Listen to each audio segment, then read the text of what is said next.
Oitavo ano, na aula de sexta-feira, no dia 6, ficou para vocês realizarem alguns exercícios relacionados à estatística. Bom, nessa aula de agora, nós iremos começar a correção desses exercícios. É importante que vocês assistam às aulas, tanto de correção como de compreensão do conteúdo, antes de realizar.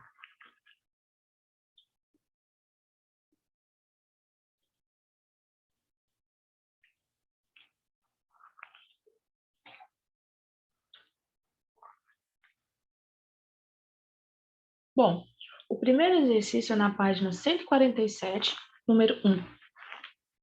Uma pesquisa feita no comércio, no centro da cidade de Natal, identificou a quantidade de lojas de mesmo segmento. O resultado obtido foi colocado na tabela abaixo. Transforme essa tabela em um gráfico setorial, usando todos os pré-requisitos necessários para a sua construção. Aqui você tem uma tabela com duas colunas. A primeira, o tipo de loja: sapataria, lanchonete, ótica, relojoaria e confecção.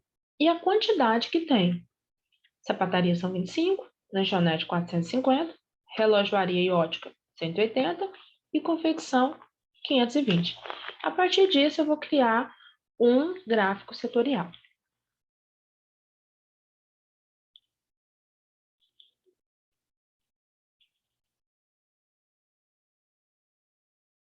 O gráfico setorial é aquele gráfico de pizza, é o gráfico em formato de circunferência.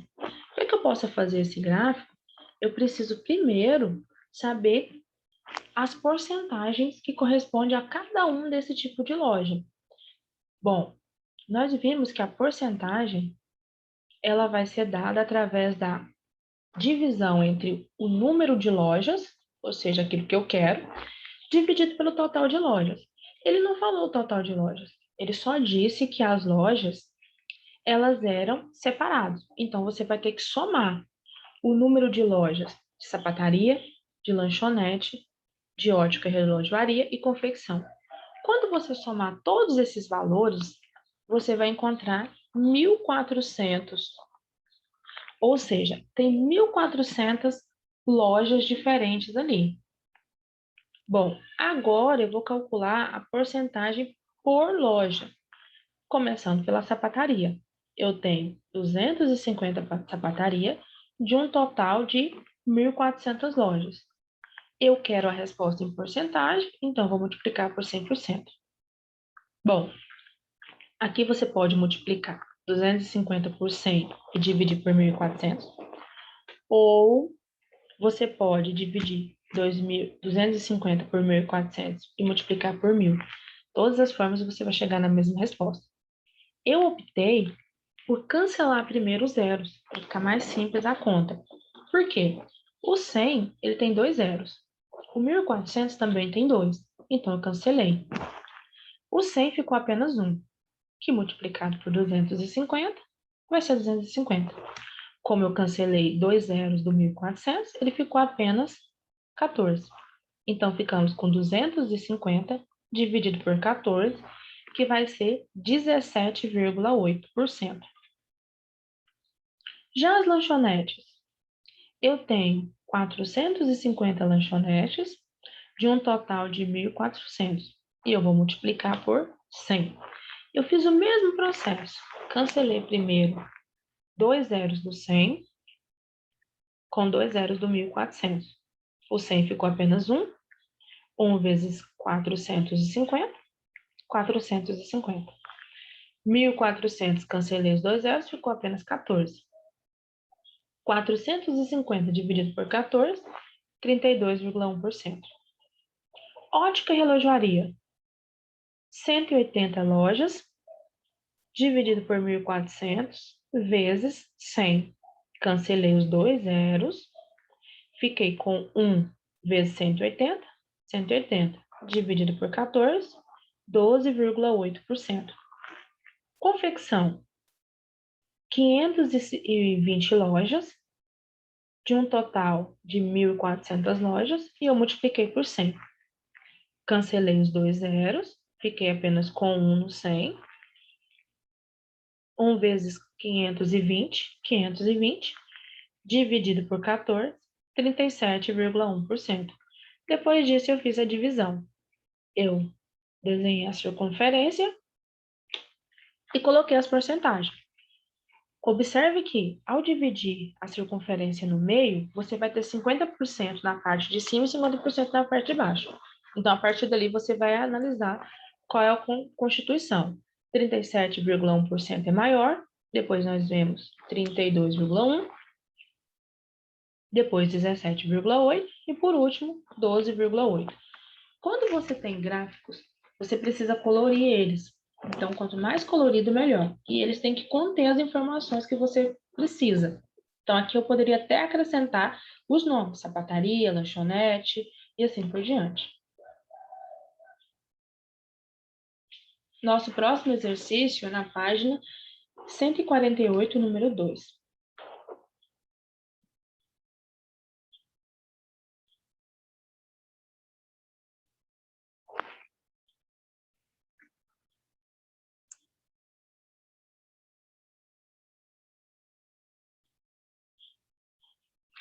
A figura ao lado mostra um gráfico setorial, já construído. Nele encontramos diversas informações sobre o motivo e argumento usado para sua construção. Observe atentamente o desenho e responda ao que se pede. Sabemos que essa pesquisa foi feita baseada na observação na compra de carros populares no Brasil. O total de pessoas entrevistadas foi 40 mil. Dessa forma, responda as questões abaixo. Observe que o total de pessoas aqui é 40 mil. Então, 100% corresponde a 40 mil. Só que desses 100% de pessoas, 21,2% optou pelo carro A, 40,5% optou pelo carro E, 9% pelo carro D, 18,5% pelo carro C e 10,8% pelo carro B. A partir disso, nós vamos responder as questões.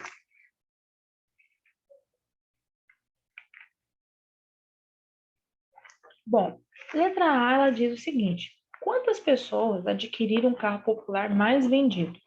Então, aquele que tem a maior porcentagem é o carro E. Ele está com 40,5%. Ele é 40,5% do total de pessoas, ou seja, do total de 40 mil. Você não consegue fazer cálculo quando você está usando o símbolo de porcentagem. Então, é necessário que você transforme esse número que está na forma percentual em um número na forma fracionária. Como que eu faço? Eu vou escrever 40,5 sobre 100, porque o símbolo de porcento quer dizer dividido por 100. Então, se eu tenho um número e eu quero transformar em porcentagem, eu multiplico por 100. Se eu já estou em porcentagem e eu quero transformar novamente em um número fracionário, uma razão, eu divido por 100. E eu vou multiplicar de 40 mil. Aqui, para facilitar o cálculo, eu fiz o mesmo processo. Eu cancelei 2 zeros do 40 mil com 2 zeros do 100. Então, ficou 40,5 dividido por 1, que é 40,5, e eu multipliquei por 400, que ficou 16.200 pessoas que escolheram o carro E. Já na letra B, ele quer saber qual é a quantidade de pessoas que comprou o carro menos vendido. O menos vendido é o D, que é 9%. Mas quanto é 9% de 40 mil? Eu vou escrever esse 9% na forma de fração, vai ficar 9 sobre 100, e eu vou multiplicar por 40 mil. Eu fiz o mesmo processo. Eu cancelei 2 zeros do 40 mil com 2 zeros do 100. Eu fiquei com 9 dividido por 1, que é 9, e multipliquei por 400, 3.600 carros que foram vendidos. Já na letra C, nós temos quantas pessoas que adquiriram o carro Corsa e Celta. Bom, o Corsa, ele corresponde a 18,5%. Já o B, que é o Celta, ele corresponde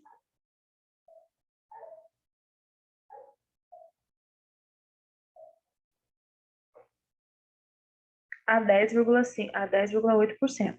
O total entre Corsa e Celta dá 29,3%. Então, 29,3% corresponde do total de 40 mil pessoas. Eu vou primeiro escrever esse 29. O 29,3 você pode dividir por 100 se quiser, mas eu preferi cancelar novamente os dois zeros e depois fazer a divisão. 29,3 dividido por 1, 29,3, multiplicado por 400, 11.720 carros. Na letra D, ele quer saber qual é o valor, qual é a quantidade de consumidores do carro Gol. Ele corresponde a 21,2% do total de 40 mil pessoas. Então, 21,2 dividido por 100, e eu vou multiplicar por 40 mil. Fiz o mesmo processo, cancelei os dois zeros do 40 mil com os dois zeros do 100, e agora nós vamos dividir. 21,2 dividido por 1 é 21,2. Multiplicado por 400, 8.480 carros. Observe que a questão 1 e a questão 2 é um inverso da outra. Nosso próximo exercício é o número 3, da página também 148. O exercício 3, ele diz: o desenho abaixo se reporta a preferência de consumidores do bairro Messejane, em Fortaleza, por um determinado tipo de arroz. De posse das informações contidas no gráfico, responda as perguntas, né? Letra A. Qual a marca de arroz mais consumida? Observe que você tem um gráfico aqui que tem as barrinhas. Então, é muito simples. Você tem o nome deles, ou seja, as marcas, e nós temos também a quantidade de pessoas que consumiram. Logo, o arroz mais consumido é o caseiro, porque foram 15 pessoas que responderam à pesquisa. Na letra B, quantos dos entrevistados preferem a marca Alteza? Bom, a Alteza corresponde a 12 pessoas. Letra C. Quantas pessoas foram entrevistadas, já que todos disseram consumir uma marca de arroz? Observe que aqui, cada pessoa escolheu uma marca diferente de arroz. Então, basta somar o total aqui, que eu vou saber. Tio João foram 9 pessoas. Tentação foi 6 pessoas. Alteza, 12 pessoas. Fox, 3 pessoas. E Caseiro, 15 pessoas. Somando tudo, eu tenho 45 pessoas no total. Letra D. Qual é a diferença entre o número de consumidores da marca Fox e do tio João? As pessoas que responderam Fox foram 3 pessoas. Já que responderam tio João, foram 9 pessoas. Então, de 3 pessoas para 9 pessoas, qual foi a quantidade ali que aumentou? 6 pessoas. Então, a diferença é de 6 pessoas. Pessoal, nessa aula, nós vimos o que é a probabilidade, entendemos como calcula a probabilidade e também iniciamos o nosso processo de correção dos nossos exercícios. Os exercícios que eu passei no dia 6, na sexta-feira. Então, na nossa próxima aula, eu vou continuar corrigindo os demais exercícios dessa lista de atividade. Bons estudos para vocês e qualquer dúvida, não esqueça dos nossos horários de plantão, que são das 7 às 11 da manhã, segunda, terça, quarta e sexta-feira.